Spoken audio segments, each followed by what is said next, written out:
That's great. Yeah. Good morning, everyone. While y'all are enjoying your breakfast, I'm gonna go ahead and introduce our speaker because I know Jeff has a lot to show us that they're doing up in Wilkes today. So Jeff Walker is an individual. He's in long-term recovery. For him, that means that he does not find it necessary to use drugs or alcohol to cope with life and his responsibilities today. Jeff is also a formerly incarcerated male who passed through various points in the sequential interceptive model and now uses his lived experience to help others. Jeff is the programs director at Wilkes Recovery Revolution and an accredited recovery community organization where he oversees 10 unique programs. Wilkes Recovery has created a recovery ecosystem that meets individuals where they are across the continuum of care, which includes an R3 recovery center, which we're jealous of, Phases Transitional Housing, Wilkes Harm Reduction Collective Mobile Recovery Health Unit, Project HOW, which is healing our workforce, Recovery Friendly North Carolina, Wilkes Fresh Mobile Market, Fresh Start Farm, Revolution Thrift Store, Hope Warriors, Wilkes Quick Response Team, a 24-hour warm line, and Wilkes Post Overdose Response Team. Through those programs, Wilkes Recovery Revolution provides housing, syringe exchange services, naloxone, recovery to work services, transportation, crisis assistance, and community outreach and educational programs. Wilkes Recovery Revolution has been recognized for many prestigious achievements, such as the 2019 recipient of the United Way Great State Hero Award for Crisis Assistance, the 2021 Chairman's Award for the Wilkes Chamber of Commerce, the 2020 Recovery Champion Award through North Carolina One Community in Recovery, and that's a great conference if you guys have never went to it. The 2022 Harm Reduction Hero Award for Addiction Professionals in North Carolina, and the 2022 Todd E. Whitworth National Humanitarian Award, and the organization was recently awarded the National Recovery Community Organization of the Year Award in Washington, D.C. Jeff is North Carolina Certified Peer Support Specialist. He is a Certified Recovery Coach and a peer support in the criminal justice system. He also is a facilitator for CCAR Recovery Coach Academy, Language Matters Training, and a recovery coach. Harm Reduction Pathway Training and ECPR, which stands for Emotional CPR Educator, and he will soon be one of the first facilitators of the Forensic Peer Support Specialist Training in the state of North Carolina. And he's also currently working toward his certification to become an alcohol and drug counselor. Jeff uses his lived experience to go into the prisons to offer support groups and works locally through Wilkes County Jail to offer pretrial release services and re-entry services through Wilkes Recovery Revolution. Jeff spends much of his time serving and participating in groups locally, statewide, and nationally, including but not limited to Peer Justice Initiative, Peer Voice North Carolina, Peer Expert Commission, National Recovery Advocacy Project, Second Chance Alliance, Reform Alliance, Wilkes Opioid Response Project, High Country Reentry, and Watauga County Justice Initiative. Jeff is a father, a dog lover, and an outdoorsman in his free time. He believes that the opposite of addiction is connection, and connection is community, and community is recovery. Jeff believes in authenticity and the voices of lived experience. And if you spend a lot of time with Jeff, you will often hear him say, live your best life, he means that because he is living his best life today due to gifts of recovery. So I'm going to welcome Jeff up. And I would just like to say that you are an inspiration for us. You guys are your programs, and hopefully one day Burke County will have some of that down here. Thank you. Thank y'all.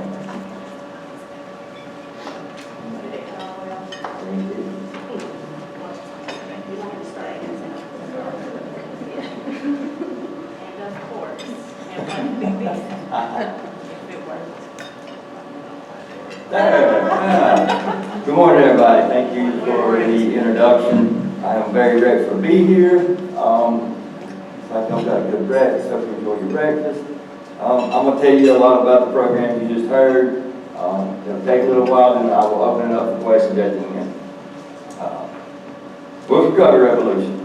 Our mission is, we're a national credit recovery organization. I'll tell you a little bit about what that means here in a second. Our mission is to create a community where recovery is possible for all those who restore hope to parent lives and rebuild communities.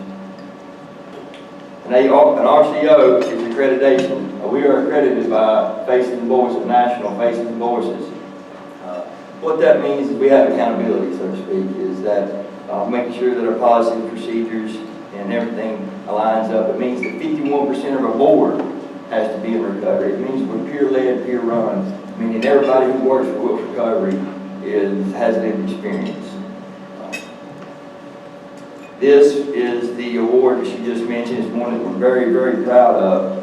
We just won the national RCO out of the country in Little Wilkes County. So that was a big deal for us. We went to DC. We received that award through Faces and Voices. Here is a picture of our team that they requested before we went. So that was a pretty cool experience. Here is in the circle, you will find 9 unique programs, and you will see up there in the left hand, one of our newest programs, which is CIT, which I'll talk about. This is what we call a recovery ecosystem. Okay. It all started with Faces Recovery. Faces, in 2016, Wilkes Recovery was established.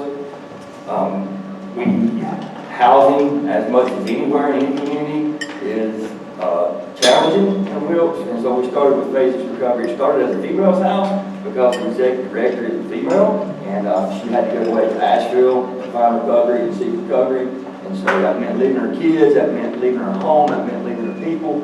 And so she came back on fire, and she started a female's house. I kind of came into the picture and started the men's house. And now we have 3 houses kind of on the same campus, 2 men, 1 women, 22 men, 10 women. We accept individuals for detox treatment, incarceration. We request people to stay 90 days, that's just a suggestion. But you can stay up to a year for as long as you follow a structured program. Those are going to meetings. We don't necessarily direct what meetings you go to. Of course, sometimes that is NA and AA. We do count churches and meetings, celebrate recovery, things like that. So wherever that individual feels that his journey is led him, we're going to support that, right? They do get 12-panel drug screening. We do provide transportation because we have none in Wilkes County. And so we do provide transportation back to first shift local jobs. Part of their agreement is they have to work. That was challenging when we first opened. COVID kind of helped us with that, which is ironic. Like now when individuals get to us, in 1 or 2 days they're working. Whereas it used to be a week or 2 it took us to get a job because of felons, records, and all that stuff.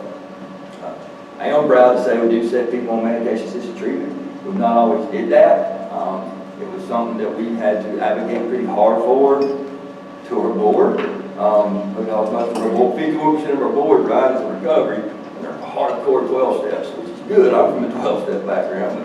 But they didn't understand medication-assisted treatment. They didn't understand that pathway of recovery. And so after several months of advocating, we do now, we have been for over a year. And so that means buprenorphine, subjects of Suboxone, and even methanol, right? We do that through partnership of our local clinic. And so it is kind of, they have to go to the clinic, get their dose each day for that. We've been very proud of that, and it's been very successful thus far. There's another picture, I think at Christmas sometime, of some of the residents. We like to do a lot of activities. Kickball's pretty fun, so we play kickball together. We just do a lot of cool stuff too, and stuff like that. Right here, as I go through this presentation, you'll see some data. Everybody likes data. There's always data. Last year, 2022, we served 64 individuals. 37 was males, 27 was females. We had 135 male applications received. We had 70 female applications received. Out of that 64, 58 got employment. That's pretty good. What I will say is we are trying real hard to expand. As you see the applications, we got in, and the need is we need more beds, right? And so we're hoping to expand within, we'll say 2024. There's a possibility for us that will open up the door to be able to take 20 more individuals, 10 females and 10 males. Right now we've got a waiting list a mile long for people, and I hate turning down people, but we've probably got 90 males on the waiting list and 70 females on the waiting list. We have reduced the time. When we first started, we was able to tell individuals they could stay there for 2 years. We've now had to reduce that time to 1 year, just because of that availability. Recovery Center. So our Recovery Center R3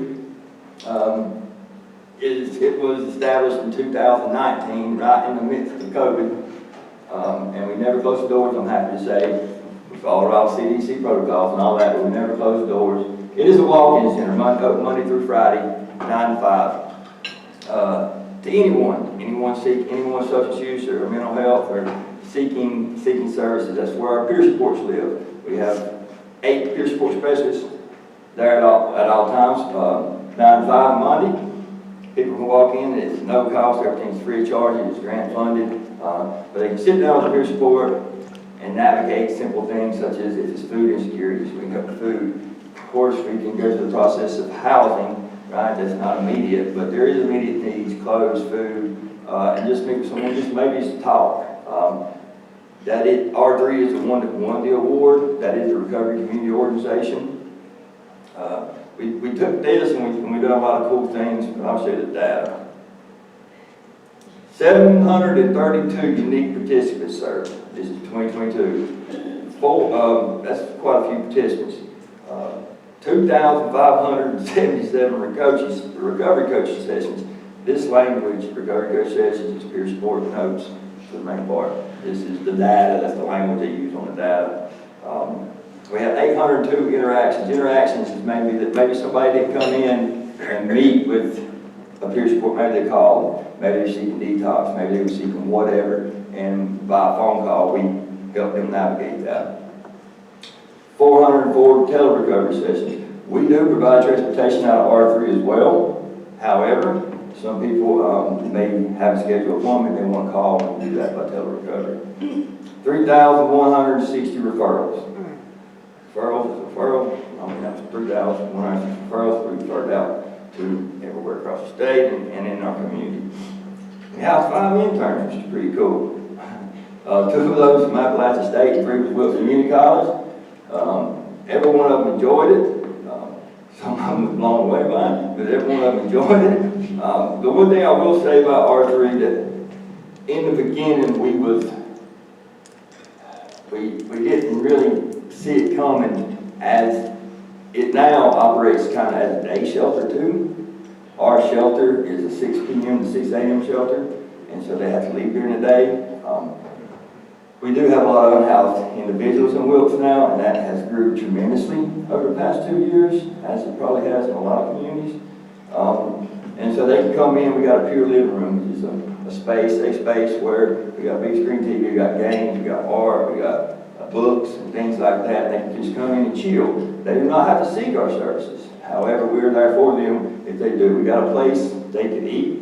We do our best with community support, food, keeping food there. And we've been able to do that thus far, so they can at least get a meal during the day. We got a little computer labs. We want to look for jobs and some things like that.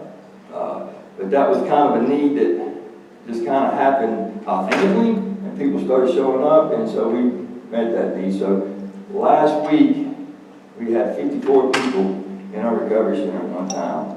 And so our recovery center request is 4,000 square feet. That's a lot of people in the recovery center. And it has its challenges at moments. That's been a beautiful process to be able to meet that need during the day. When we opened the recovery center, we started seeing the need. Harm reduction is a need. I think that's almost where recovery should start now. I'm a huge advocate for harm reduction. But we seen the need that we were still not serving the individuals, people who use drugs, right, as much as we should be. And so we created Wilkes Harm Reduction Collective. We found some money, and we put it right dab in our recovery center, right? And which there's a lot of stigma, a lot of controversy about that. You're bringing 2 populations of people into the same place. Yes, we are, because everybody needs support. So we started Wilkes Harm Reduction Collective. It's in our recovery center. When we first opened it in Wilkes, it was the first one. Participants, it was kind of nice process. People would come in, they would sneak in, they were like, y'all got syringes? Yeah, it's okay. And so you'll see some of the data with that. That's been a beautiful process. You know, we got a big poster up that says we love people who use drugs, and we do, right? My belief is that, and a lot of these programs we created because of my experience, or of our experience, and we didn't have nothing like this, you know what I mean? And I was infected with Hep C, and I'm blessed to be all that I was infected with. And so trying to stop infectious diseases and things like that as well. But it brings people who use drugs. I was underground. I was with the community, my own community, that was a negative community, and that's where I was underground. I was never brought out from underground when I was using drugs. And so it brings people into the community. It brings them to the door, and we're able to shower them with unconditional love and give them hope. Here is some cool data. I love talking about these. 1,986 overdose kits distributed. 180 overdose reversals. So that means 180 people's lives because the kits we give was saved. And this data comes from participants come back in when we build a relationship with them, saying, hey, I used that kit on someone last night, or someone used that kit you give me on me. 139 used provided kits to reverse someone else. So that is someone coming in and saying, hey, I used a kit you give me on someone else. 2,899 safer used kits distributed. 41 kits used to save participants. 452 individuals trained in overdose reversal. I guess because I work in this field, I was blown away by people who didn't know how to use Narcan and naloxone. And so we trained 452. 3,300 total unique participants. And then we hosted 3 naloxone trainings for different organizations in the community. 14,283 syringes returned. And so that's kind of how we got buy-in in the beginning from community, because the part was you're enabling, like Wilkes County's a rural community, you know what I mean? Which we have progressed, and we have took some beautiful steps. But it was speaking with law enforcement, speaking with people like, hey, are you finding syringes here? Are you finding syringes there? We can help with that. If you give them a place to come and get more, they'll probably turn theirs in. And they found that to be true. One thing we think, Wilkes County population is 62,734 square miles long, so it's big. And so what we found is that we're not meeting some of the people in the community. Yes, we provide transportation. Our transportation goes from 7:30 every morning till 5, wide open. So we've got mobile unit, Wilkes Recovery Mobile Unit. So we got a van that goes into rural parts of the community. Right now it has 4 stops. We'd like to see it going all day, every day. But it has 4 stops. Where it goes, offers all our services, but the main services offered is the harm reduction, right? So it goes into the rural part of the community. It sets up. Some of the reasons that it's not going out every day is staffing, like we need a person who takes that out at the center. And then we're still having problems trying to find places to set it up that people will allow us to set up and do what we do. There's a picture of it. It's a pretty cool little van. And that's Eric. He's up here support harm reduction. Project HOW. So Project HOW developed as through COVID, we was partnering with a lot of people in the community. We was like, let's partner with a college. And we did that through Project HOW's here in our workforce. And so we've been able to get a lot of individuals, different certifications. Some of that has been in phlebotomy, some of that has been in HVAC or welding. Everything that the college offers, we have partnered with them, and we're able to pay for it for free. So they can go to these things, and that way they can have gainful employment with at least a living wage, if not a better wage, right? 121 individuals was employed in their priority fields. 467 participants referred to a career development and a partner agency. 33 individuals enrolled in certification courses within the priority fields. And 4 hosted job readiness training. So we were able to see a lot of people in the GEDs. One of the barriers we're seeing in is we've got 19 students enrolled in getting their GED. Before you can take most of those certifications, you had to have a GED, right? And so with the population of people we serve, we didn't think about that in the beginning. And so we had to get some people their GED before we could move them on to get the skills training they needed. That's been a beautiful process, and seeing people get gainful employment and get paid a good wage for their employment. Project HOW, some of you may have heard this already, the Recovery Friendly Workplace Initiative. And so what we started finding with our employers as we started building relationships through phases, the first program, because I needed people to go to work. And it was challenging in the beginning to get businesses to hire people like me that was coming to our transitional house, right? And what they didn't understand is that their transitional house, for one, they're sober, you know what I mean? And they've got transportation. So they're going to be at work every day, they're going to be sober, and they're going to do a good job. That's part of the agreement they signed to be a transitional house. And so by doing that, a lot of these employers are like, yeah, wow, this is good, you know what I mean? And so I built this relationship with a lot of HR departments.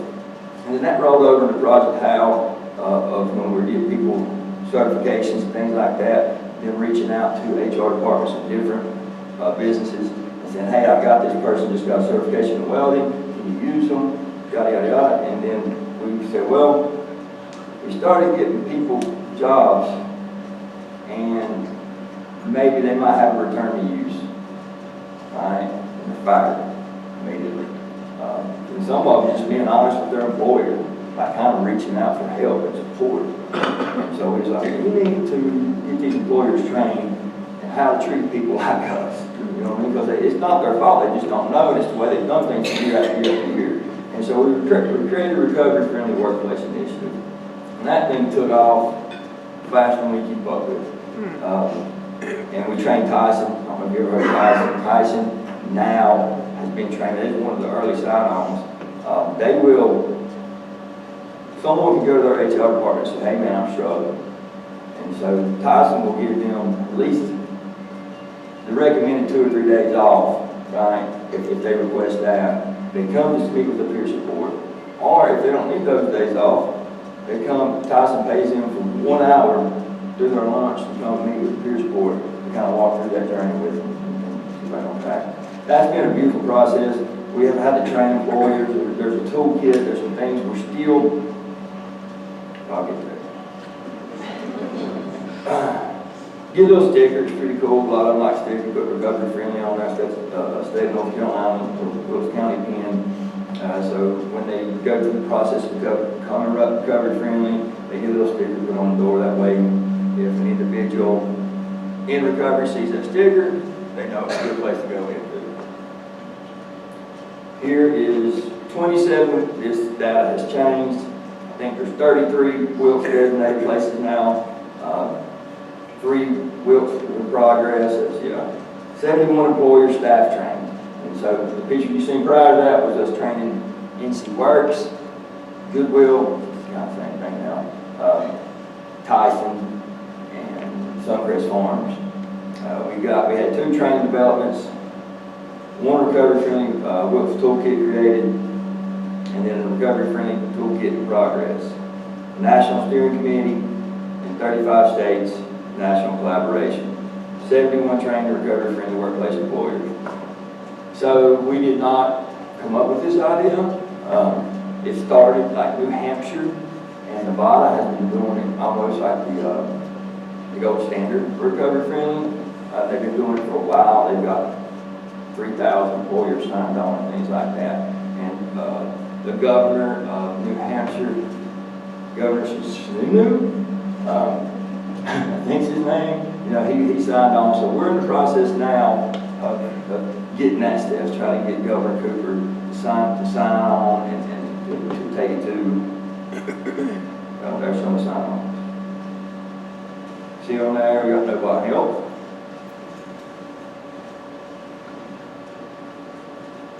To recovery friendly NC. And so it took off in Wilkes. We've on these committee meetings and everybody across the state wants to be a part of it. And so it really took off quicker than what we could keep up with. We was not prepared. We didn't have the infrastructure for what happened next, and everybody would want to be a part of it. And so we created Recovery NC, so it is now going to be a statewide initiative that we're going to get Governor Hoover to sign on. Biltmore States and Buncombe has signed on up there in their community, and so it's going to look different in each community, right? Because you have to, if you have a recovery-friendly workplace, and you got to have support in that community for that workplace, right? So it's going to look a little different. So we have went back, we're regrouping. We do have committee meetings once a month. We have some recovery-friendly advisors that work for Wilkes Recovery. If you're interested in this, get with me afterwards. I can tell you how to be a part of this. But it's pretty cool. It's taken off, and so we hope to have like a curriculum that will be the same but be different in every county, if that makes sense, right? Revolution Thrift Store. I love the Revolution Thrift Store.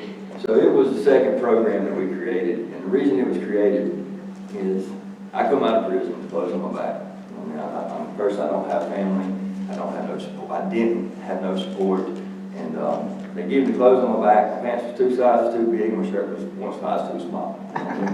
So you can imagine how I looked. But that's just what they had. As we're taking people in a transitional house, the same thing was happening to them. And I thought, we got to do something about this. At that time, we had very little money, if any at all, most of the time. And so we reached out to our community via Facebook, social media, and said, we need some clothes to help these individuals have when they get here. Buddy, the day answered. So next thing you know, I got 4 garages full of just stuff. And I thought, we got to do something about this. I just can't keep putting in the garage. Somebody needs something, we want to dig through a trash bag, I get poured. So we started a thrift store, and that has been, I think it's 2017 we established a thrift store, and that has been a beautiful process. The reason it is, I'll tell you a little bit about it, is we hand out a lot of vouchers to the community. You don't have to be a part of any of our programs to get a voucher, right? You can simply walk in the door and say, I need a voucher. And we hand out a voucher. We handed out 2022, 354 vouchers. $11,852.75 total vouchers. In a thrift store, that's a lot of stuff, right? And a lot of thrift stores, we've done ours a little different. The people who run it, of course, in recovery, everybody who works with recovery is in recovery. So the people who run it, like they trauma informed, because especially now with R3, the unhoused population, maybe stuff, they're going over there, and some of them are still in chaotic use, right? And so they understand how to treat them and show them love and be kind. But it's been a beautiful process, man. I love it. The thrift store is one of the biggest things. I mean, it's the smallest program, but it's one of the biggest things to be able to help us in our community. Fresh Start Farm. Fresh Start Farm has been the most challenging program for me because I like putting my hands in dirt, right? I think there's something therapeutic about that myself, and I figured that people in recovery might like to plant something, watch it grow as they grow, and I was like, I want to start a farm. And so I found the land and I did, but it's just not that easy, right? And so it's been established now for about 2.5 years. First couple of years, I mean, like we're testing pH levels and dirt, and man, it's doing all this stuff, and because it's going to be organic. We're going to have this organic farm. And so what I found is if organic farming was easy, everybody be doing it. You know what I mean? And so I kind of switched paths on that. You know what I mean? Because the dirt level had all this soil stuff, and so I was like, well, we're just going to grow a farm. And we got a greenhouse, you know, that's where we're going to try to do organic stuff and that kind of cool stuff. But it's been a beautiful process. It was funded by ARC, Appalachian Region Commission, Inspire. And so what that does, last year, even in the midst of the challenges, we was able to work 7 people in recovery. So what the farm does is it kind of feeds our transitional house and our recovery center, really any participant come by. So we hire individuals in recovery. I've got a coordinator, but we hire individuals in recovery to work at a living wage, which in Wilkes is now $13.05. They work at a living wage. They have the chance to work through Project HOW, greenhouse management, even like Safe Surf, OSHA 10, so there's a lot of different certifications they can get while they're working at the farm. And they get to watch stuff grow. The reason I wanted to start a farm is because this is the Wilkes Fresh Mow Market. So we inherited this program. When we started Recovery Center, started harm reduction, there was another organization in our community that had this van, had this mow market, and they was like, hey, you want this? It should be run by people in recovery. I'm like, sure. And I still have a hard time saying no sometimes, but Wilkes Fresh Mow Markets, we've done, the organization before us and us as well, done a lot of research and data on food deserts in our community. We found that people in our community in subsidized housing and different parts of our community cannot eat well because of financial reasons. And in the beginning, and still, we buy off local farmers, small farmers, so we're working with our agriculture community, but we buy off local farmers. And now, this year, our farm has produced, our Fresh Start farm has produced 400 some pounds of produce thus far. So, I'm doing my part, and I'm looking at the programs, and I'm trying to say, hey, which one's thriving, which one's dying. The farm was my biggest challenge for the past 2.5 years. So I'm happy to say that you can look down there, there's stuff growing everywhere, it's beautiful.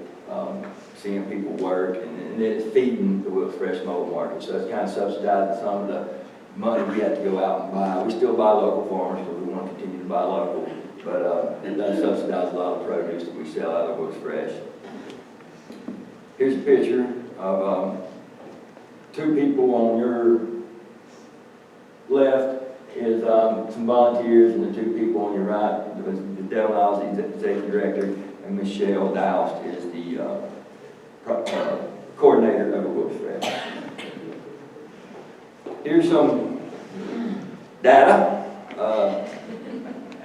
1,642 total transactions, right? And so it goes and sets up at Section 8 houses and places like that. And we take SNAP and EBT.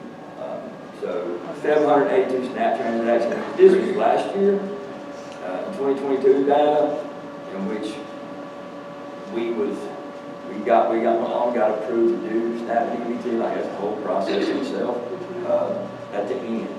The number can be a lot greater in 2023. We serve 10 locations, that's also going to be a lot greater in 2023. It goes out Wednesday, Thursday, and Fridays, and it hits 3 different locations each day, each week. 172 total stops, 16 partnerships with local farmers, and then 14 Wilkes Fresh work group members. So that's been a cool process. We also have something called Market Bucks, which is like money but not. Like somebody don't have some money, we give them this little card, you know what I'm saying, and they can go out and say, hey, I got some Market Bucks and some produce. So we think everybody deserves to eat healthy regardless of wealth. Hope Warriors. Hope Warriors are community outreach. This is a picture right here. We got a tent city now in our community that I have had to fight very hard to keep where it's at. 2019 Recovery Center opened. There's 3 tents down there, and it's located centralized in Wilkesboro. So come out from the woods and you're in town, right? And so in the summer, leaves are up, it's pretty. You can't see down there in the fall. And people, traffic, community can see down there in the hole. So my agreement, I'm good friends with the landowner, and my agreement with him and the town is we'll keep it clean. All right, we'll go down there once a month, take a dump truck, make sure we keep the trash up. And why do you think unhoused people don't throw their trash away? They ain't got nowhere to throw it away. Right? They don't have trash cans. They don't start burning it. So, it's not good to burn trash either. So we would go down there. Here's a team. Some of these individuals are employed with WR, and some of them are people in the community. You see, we had some kids down there. There's 3 tents when this picture was took in 2019. There's 23 tents down there today. Right? And I think about 40 something. We started finding it very challenging. We still got to go down there now about once every 3 months and clean up old sites and stuff like that. But our town got trash cans. So how do you, if you don't want them to throw trash on the ground, what do you do? You give them trash cans. And so we advocated to our town, Wilkesboro, and they now have 4 trash cans. We keep trash bags down there with them, you know what I'm saying? That way they can pick up by themselves. And guess what? They do. Right? Now they still got, like when we go down there, they still got some old tents and stuff where people have been abandoned and stuff like that we have to tear down. But I went down there not long ago, and they've got, like they're building rock walls around the tents. They're making some nice places down there. Right? It's pretty cool. It's got a little river that runs behind it, so they have been able to build like a self-made shower down there. It's a cold shower, right? But it's a shower. And that's it's been very challenging in our community because we've never had a tent city, and so they've always been run off from everywhere they went and trying to keep them their housing. There's a lot of partnerships with different organizations, Rapid Housing with Hospitality House. We had like 30 people last year approved for Rapid Housing. Well, the bad part about COVID, it may have happened here, it may not, is Rapid Housing will pay someone who's unhoused if they qualify for 1 year. They'll pay their rent for 1 year. One person, 1 bedroom, $530, 2 bedroom, I think $670. Right? So if you're approved for this program and you're homeless, we can pay your rent for a year to hope that you can get employed, and by the next year they can pay their own. Right? We can't find nowhere to rent for that. Like everything is $800, $900. That grant that they got was wrote before COVID, where in our community, yes, you could find things for that. For 1 bedroom, 2 bedroom. So I think in 2022 we housed through that grant, through that partnership, we housed like 17 people, but had like 50 some. So it just continues to grow in our community. One thing that Hope Warriors do too, we'll talk about in a minute, community outreach, is we do a lot of events. I'll get to that. And so this is a picture. I don't know if anybody knows Ronald Don. Big recovery community. This is their last recovery rally last year. And this year. So we've got our first event, August 31st, Bring to Life. Most of you may know August 31st, Overdose Awareness Day. So we are Bringing to Light is, if you're in Wilkes, you're going to go to Wilkes, it is at the Carolina Wireless Community Commons at the Wilkes Communication Pavilion. It's located downtown, okay? It's got a long name. But it's located downtown Wilkesboro on the stage. We would ask anybody to come out. We've got a couple speakers. Someone that is being very graciously and lost her daughter this year will be speaking to overdose. And then we're just going to celebrate the life of those that we've lost. Right? We're losing a lot of people these days at all ages, but very young ages, way too early to go to fentanyl. We all talk about that. So come join us. We would love to have you there. The next one is Mend the Heels. Right? I know Bert has a recovery rally. We do too. It is, I know some of you are probably on sign up for vendors in here and stuff. Yes. Mend the Heels. So Mend the Heels, y'all, that ever ring a bell to you through a big? We didn't steal it, but we stole it, right? Healing Appalachia. Hope in the Hills. But Healing Appalachia is Tyler Childers' big recovery rally up in West Virginia, if y'all ain't familiar with it. But our recovery rally has had 1 year with somebody, someone, so we've had different themes or names for it each year, and so we finally, this is our seventh 781. So we finally named it. It's going to be named this every year. Each year it has grew. And this year we got Logan Halstead, the Wilson Springs Motel. That is kind of a Tyler Childress, Zach Bryan, bluegrass, genre, folk music of type. It's grew each year. We've been able to find more sponsors each year. And so with more sponsorship money, able to start paying musicians to come. It used to be, hey man, will you please come better out free? You know, and so we hope that grows. Last year we had, I think, around 350 people, and so we're hoping to grow more people each year. Right? It is located at the same place that the Overdose Awareness event is, which is pretty cool. So town of Wilkesboro, I mean, like, we have got a spot, and this spot stays busy every weekend in Wilkesboro. So each year, September is Recovery Month. If nobody knew that, September is Recovery Month. And so every year September, we've got the, starting this year, we've got the same date, which is the second Saturday of September every year. So we can have our recovery out there. I hope that one day we outgrow that venue, which would be pretty cool. But for now, we're going to have it there. We'll have, it'll be community. I don't know how many vendors we've got right now. I'll kind of oversee that, but we're going to have a lot of vendors from all over the state there and resources. And it's just a good time to come hang out and see people that you maybe haven't seen in a while and have a good time, man. Okay, let's go back. The other thing that's not on here that I want to tell you about is Hope Warriors. That's where we do our trainings. You heard a lot during my bio, a lot of different trainings that Wilkes Recovery offers. And so we do have social media, Wilkes Recovery Revolution, Wilkes Harm Reduction Collective, Recovery Friendly. You just go to Wilkes Recovery Revolution. You can find our upcoming trainings there. We do a Recovery Coach Academy training, CCAR, Kinetic Community Addiction Recovery, out of Massachusetts curriculum. And so we do a Recovery Coach training once about every quarter. That is, Recovery Coach is for everybody. Right? You do not have to have lived experience as a peer support specialist does. Recovery Coach, I've trained pastors, I've trained law enforcement officers, I've trained employers. We try our best to offer that free as long as we can continue to find grants to do that.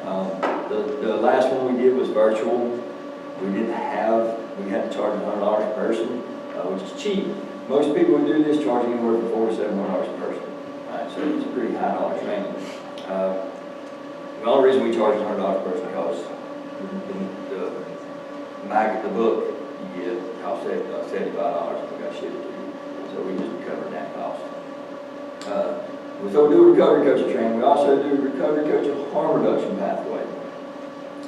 That is to help educate. Of course, there's going to be people on that training that knows about harm reduction, but it's really to get people on the training that don't know about harm reduction, right? And to have those tough conversations and let them vent and ask and say all the things that they've been wanting to say to somebody about harm reduction and try to change that perception and make them understand that we're not enabling the only thing, we're enabling life, right? We got ECPR, emotional CPR. I facilitate these trainings, and so like I said, I don't have none in date right now. I think we'll try to do a Recovery Coach October, November, but I haven't got a date. You can find it on social media. ECPR is emotional CPR. Like CPR, you know what I mean, it's keep someone alive. So ECPR is keeping someone alive emotionally. And it is trauma-informed training. It's one of my favorites. It's about human connection and being able to connect with someone during suicidal ideations and to maybe not have someone IBC as much into the hospital. So it's kind of like just being with that person, and it gives you the tools to be able to sit with that person, and if they're going through a crisis or have trauma, to be able to bring them down and connect with them. And we'll stop, right? Forensic peer support, I am a forensic peer support. Forensic peer support is someone who has been out of the 3 out of the 5 sequential intercept laws. Sequential intercept from being IVC, courts, jails, prison, community service, probation, right? I have unfortunately been through all 5. sequential intercept models. But that's some of the qualifications. There's 12 trainers across the state now. They just done one up in Buncombe with some trainers up there. So the vision of that is to get individuals with that lived experience through those sequential intercept models trained up. It's an add-on peer support. You got to be a peer support first, and then it's 18 CEUs, 18-hour CEUs, and then train them up to be able to go into prisons. You heard during my bio, I go into Wilkes Prison. I've been into the Norris Prison, but I go into Wilkes Prison every Monday and meet with people, right? Meet with them on the yard. I think just wander around, but I go on the yard, people come up to me, and I'm able to provide support. Some of that support is just making sure, like a lot of people don't know, but you can request your Social Security card from prison, and they have to give it to you. Right? They put it in your jacket, which your jacket is what you take out the gate with you. And making sure that you got IDs and Social Security cards, and things like that simple. Of course, housing, being connected across the state, wherever they're being released at, making sure that they have that peer support, or they have that support as soon as they walk out the gate. And trying to find them housing if they don't have housing. Sometimes it's talking to them and letting them vent to you. But one of the most challenging things for individuals is the ID and the Social Security card. You get out of prison, you don't have an ID, you don't have a Social Security card, what do you think you're going to do? You can't find a job, so we're going to survive. We know how to survive. All right? We're going to go back to the same thing that we once did. So Friends of Peer Support, I have not done one of them yet. I'm looking forward to it, and look for a social media when we do that. PORT. Very proud of PORT. This is one of our newer programs as well. Post-overdose response. 2 weeks ago we had 37 overdoses in Wilkes County. And so fentanyl very prevalent there. They're putting it in everything like they are almost anywhere across the state. And so we didn't have a relationship with our EMS. And so we felt like we need to build this relationship. First, we built relationships with other counties, the EMS. And so this is, we see Brian Carver, this is Restart, which is in Caldwell County. Felt like they do PORT very well there. And so we met with them, we met with Stanley County, we got some ideas. And the guy standing beside me, his name is Zach, and he works for Wilkes EMS. And so one of the things we do, we take them biscuits. That's what we ask, how can we build a relationship? They said, feed them. Okay? And so we take them biscuits once a month, twice a week, once a month, twice on that week, for shift change to catch both shifts. We take them biscuits. What was that? Well, it came back We on. don't know.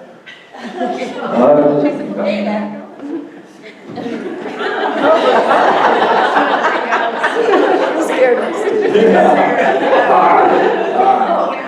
Where's that was solved? I need to hold it like this, don't know. No, it was us. I'm sorry. Quit. See if it's working now. Hello? It's Hello? working, thank you. I can stream real loud if you want to. You're good. Good, okay. Whew. I've had some things like that happen to me up before, so I'm all right. It's been a beautiful process building these relationships with EMS. We found a lot of our EMS, the language they use are calloused. Seen the same individuals overdose all the time, and refusing to go to the hospital and refusing to do things like that. And so we wanted to kind of dig into that and kind of support and help with that, right? Some EMS we have found out are going to remain calloused. They just are. And that's okay. That's okay. Opioid settlement money. Yay. We haven't got it yet, but it's coming. Our EMS got some and we got some to help with this PORT team, right? And so Zach is standing beside me there. He's going to be our first community paramedic. And he is not calloused. He is ready to go and do this thing with us. And then we've got a peer support that will meet in real time at an overdose to be able to make sure we provide support to that individual when they wake up. If you've never been Narcan, when you wake up, you don't feel the best, right?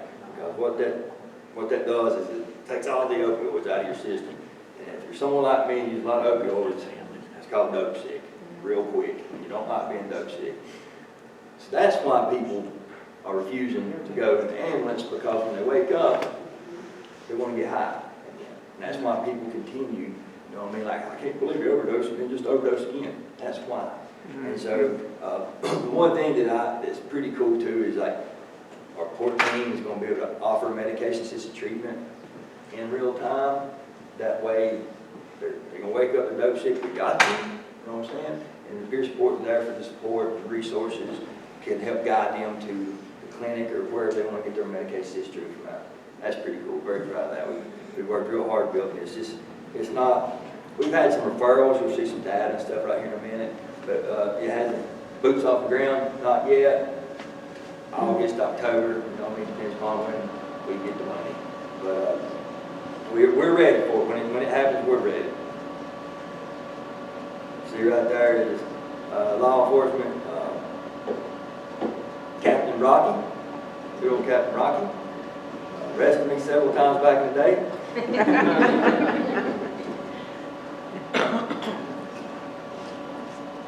So far we've had 15 referrals. I'll kind of dig into that here in a minute, tell you how those referrals come. They come from our hospital right now, right? Our hospital's calling on people who overdose and wanting to need support, so we're going to the hospital. Or Zach or someone from EMS has called us and said, hey, I just responded here. You mind following up here, and things like that. And this is 50 kits distributed, community partners.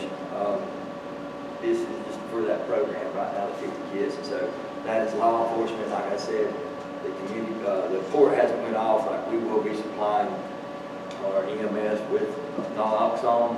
So that number will go way up here once that's boots on the ground. CIT, this is our newest program. Through partnership with North Wilkesboro Police Department and Wilkesboro Police Department and others in Wilkes Recovery Revolution now has 24/7 support specialists responding to crisis calls. I like our work police department, right? So, in my day in Wilkes, a lot of these law enforcement now that are majors, I mean the sergeants, the captains, the chief, was road officers, right? And I give them a hard time. And so this relationship through that and the courts has been a beautiful relationship for me and my journey to heal through my recovery. We've got a great relationship with the chief and with Rocky there you've seen, and North Wilkesboro and Wilkesboro, both municipalities. We've got a great relationship with police. And so what that looks like is our crisis intervention team, Wilkes Quick Response Team, whichever one is the same thing. Police officers have a number. They can call her 24/7. We've got a 24/7 gear line. Anybody can call around the clock 7 days a week, 24/7. Our partners, such as EMS, law enforcement, have their own little number that they can call if they're dealing with someone who's in crisis, mental health or psychosis or whatever that may be that's non-violent. They call us. We show up. We're real big about response time, right? In our community, mobile crisis has been the only thing that we've had for that, and the response time is 3 to 4 hours, right? And so what happens, if y'all know what happens during that, if you're a person in crisis, and they call mobile crisis, and you got at least 2, if not 3 or 4 cops standing beside you while you're sitting there in crisis. You're not in trouble, but you think you are. You know what I'm saying? And then what does that do? It creates for people like me, if I got standing for me, I don't know what's going on, I might start getting mouthy or loud, and that creates jail. So our response time, real time, right now the longest it's taking us in the rural community is like 15 minutes. So it's boots on the ground immediately to try to respond with these police officers. What does that do for police officers? They do their safety assessment, and as long as it checks out okay, it's a handoff to the peer support, right? They can get back to go doing what they do.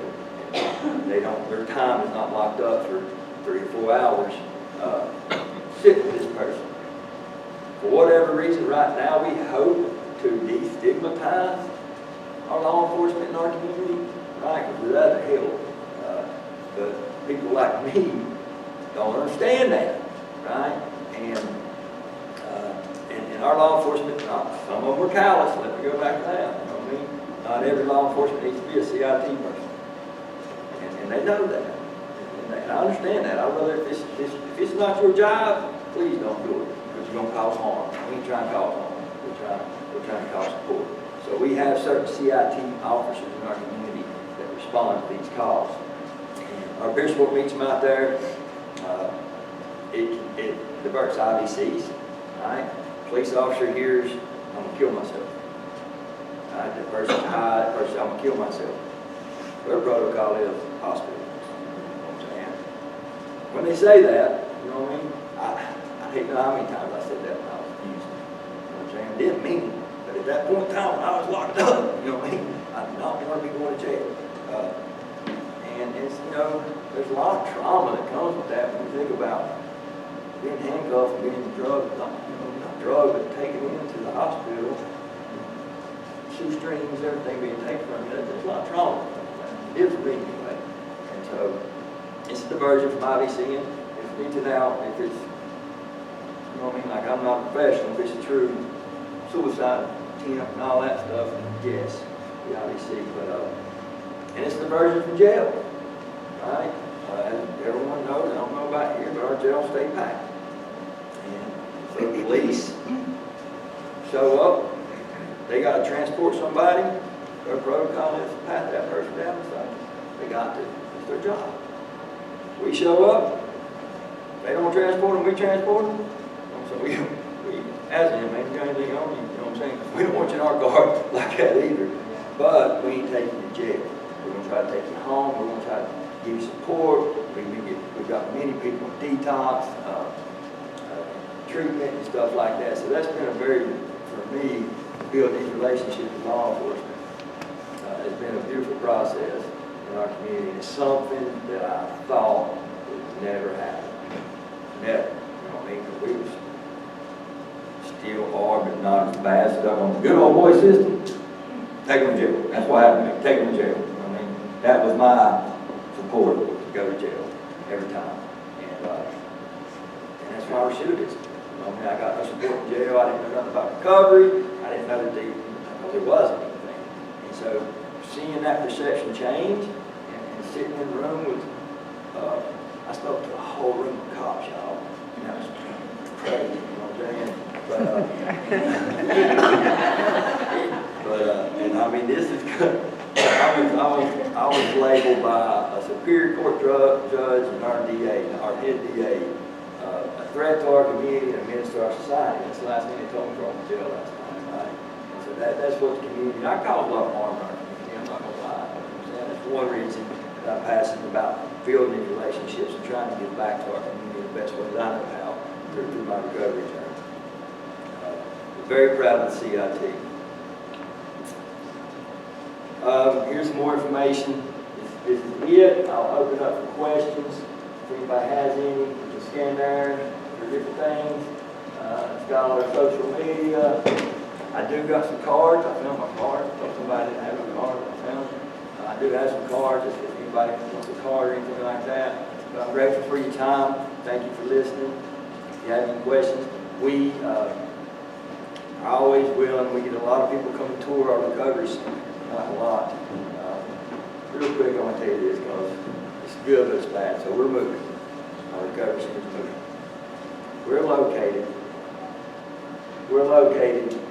it's at 1907 West Park. And so it's a medical place, not big, huge medical place. Urgent care is here, our dental clinic's here, we've got all these doctor's offices around us. Why do we want it there? Because recovery is wellness, right? And then, but you heard me say that we started serving a lot of unhoused population people, right? And so, stigma, education.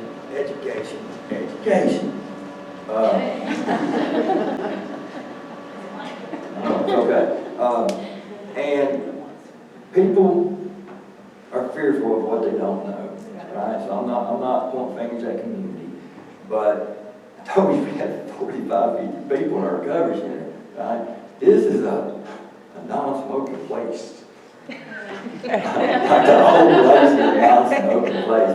Our landlord, which is the Health Foundation, which is a nonprofit too, they own everything right there. And so when we first moved in here, we were like, ain't gonna work. We gonna smoke, they gonna smoke, you know what I mean? And so we put them a smoking section out back, take a right, go that far that way, like it's out of the way, right? It's in a corner. And so people still gonna sit outside in the front and smoke. And we try to monitor it, you know what I'm saying? Like we do our best to try to monitor it and prevent it, complaints. There's gonna be people walking, you know, to the parking lot with their shirt off, it's 100 degrees. You know what I'm saying? There's gonna be people that are still in chaotic use, their behavior looks different. You know what I'm saying? People are going to be talking to themselves. All the stuff that y'all have probably seen, it's going to happen. So complaint after complaint after complaint after complaint. And we've had all the support from our landlord.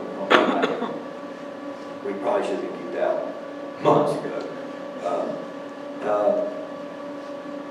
Some syringes found. Right? And that we took steps. You know what I mean? Like we walked the parking lot. We do every time the complaint came in, we took steps to try to fix that complaint.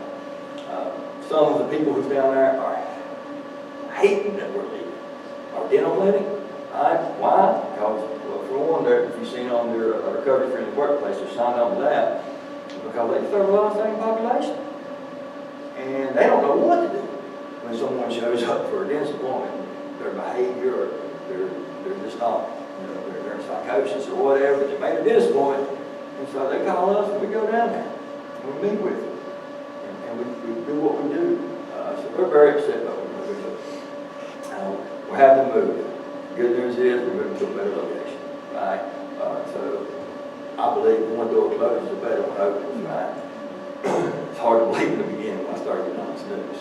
Because I thought it was shut down. And our community didn't want that. The people who advocate for us didn't want that. But we got our own little campus kind of going to. And it's still in the medical facility kind of right to the side. But it's still in the medical facility. And so anyway, that move's going to happen September, October. But what I'm saying, we have a lot of people from across the state come to our recovery center, right? And so please, if you ever want to come to it, reach out to me. We're all about, we believe, if you want to go fast, go along. If you want to go far, go together. Right? So we're all about partnership, sharing anything that's worked for us, anything that has not worked for us, and we will be happy to do that. Because we're in the rest. Yeah, because I think that everybody in this room, or at least the folks who are specifically involved with substance use, you know, Burke County is moving forward. We're not super progressive or fast in that lane, but you guys just have some really amazing programs that can do nothing but help everybody in the community. Because if we help the least of these, then that helps the most of these. Yes, and it's contagious. Right. And we just really look up to you guys, and we think y'all have a lot of great stuff. And so we thank y'all for everything that you do. And I will say, like, this all sounds great, like everything you're saying, it is great. It's been a beautiful process.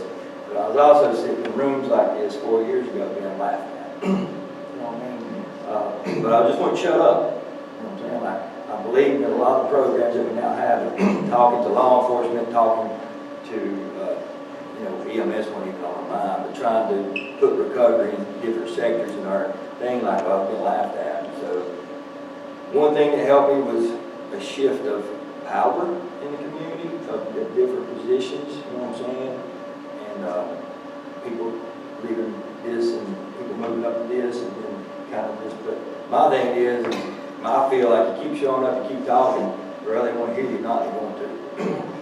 and then you got to show them that it works. Didn't, in Wilkes County, wasn't that where the Lazarus Project started? I mean, like, that was sort of a national thing that got started in Wilkes County. And I wondered if your group had ties to that Lazarus Project. No. I bet it did. No? It did, but it didn't. Okay. So the Lazarus Project was way there before they've been around. A long 15, time. 16, 17 years Yeah. now. And they had the first peer supports in the community. And they done the first Narcan distribution in the community. Yeah. And so the executive director worked for the organization as a peer support, right? And had some of these ideas that you now just seen. One, the transitional house, Yeah. and couldn't get much buy-in from that. And so So then, it kind of branched off from that. yeah. Yeah. So that's Well, then the all other about- question I have, and I'm famous for asking stupid I questions. love stupid questions. That tent village that you have, you've got the dumpster, the trash cans that are there. Have you got porta potties or something like that too? I wondered how that went.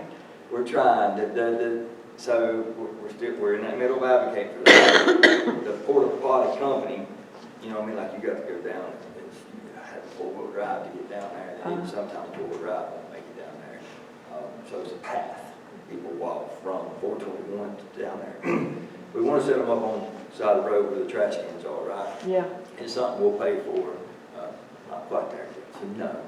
that would be good, wouldn't it? It'd be great. It'd be great. One thing we're trying to do when we move, and we go up to the go sell the money too, is because it's a need that we hit, that we found out. And these things are simple, but I've been homeless. I was on the run for a while. Didn't trust nobody. And plus I was homeless. Showers, washing your clothes. Right? And so we've been able to partner with our YMCA, and certain days people go take showers. There's some challenges in that, right? Because people are fearful of, you know what I'm saying? But peer sports go with them, they hang out over there, and they take showers. With the Upgo Selling Money, we are going to either have a mobile shower unit that sits in our recovery center parking lot when we move, or we're going to add showers to the bottom of one of the buildings. So we wrote that to Upgo Selling Money too, and washing and dryers.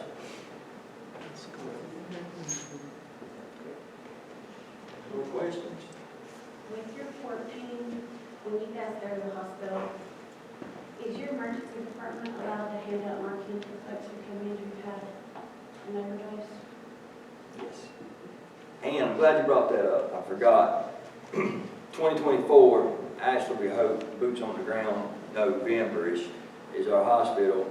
So the CIT, the port, the last piece of that puzzle is our hospital.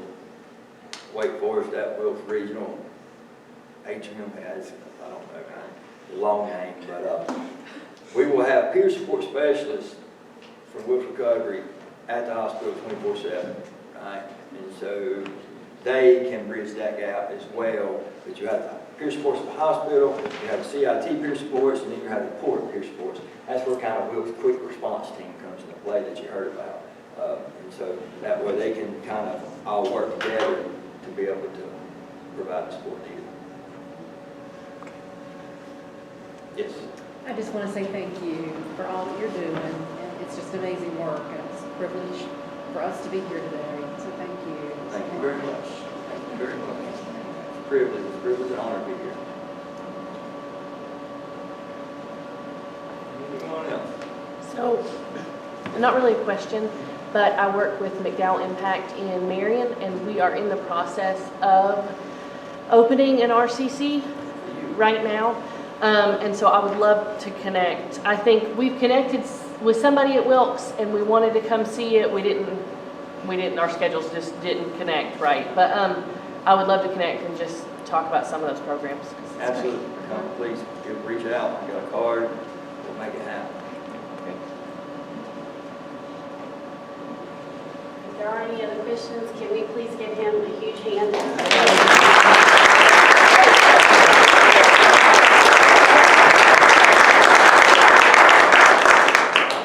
You guys are familiar with how BSAN works. We don't want to keep secrets from anybody just because we know something works. We like to share it. Wilkes just happens to be the same way, and that makes my heart swell because all they want to do is help people. And they're the same people that we want to help, that we have a heart for. And we're so thankful to them. And the things that they do, they're so innovative. They have great ideas. They're making huge strides in this field. And like I said before, we look up to them a lot, and we're really thankful that they would come share with us. Yes, ma'am. Quick question, I came in late, so if you covered this, I We forgive you. apologize. Finances, how do you support all that you do? It's tough. We are mostly grant funded, right? And so one of the things we do, one of the things we believe, right, is you don't build a program off a grant. You build a program and you find a grant, right? Because if you're building, and the way we think, if you're finding money to create a program, that's not really authentic.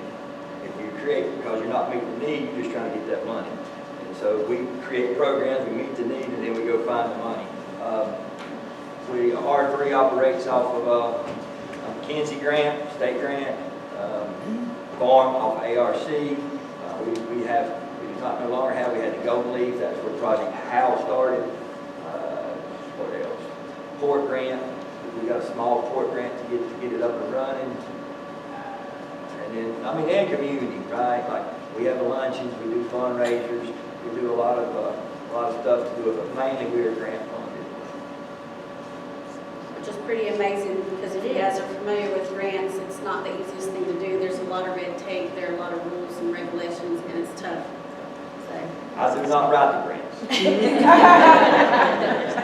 But I think your concept of you create the program, then you get a grant, because so many times getting a grant limits you to what you can create. Yes, So if you yeah, come in the yes. back door with the program ready, then it's so much more possible. Yeah. well, if you guys have questions for Jeff, we can probably convince him to hang out for just a little bit and talk to you. He also has some posters here for their recovery rally. So if you have questions, he only brought like 2, but you've got cell phones, you can take screenshots, share it on your email list or your listserv or whatever it is that you could do to maybe help support them in that way and any other way that you see possible. And I hope you guys have a great weekend, and thank you so much for being here, and y'all doing the good job you're doing.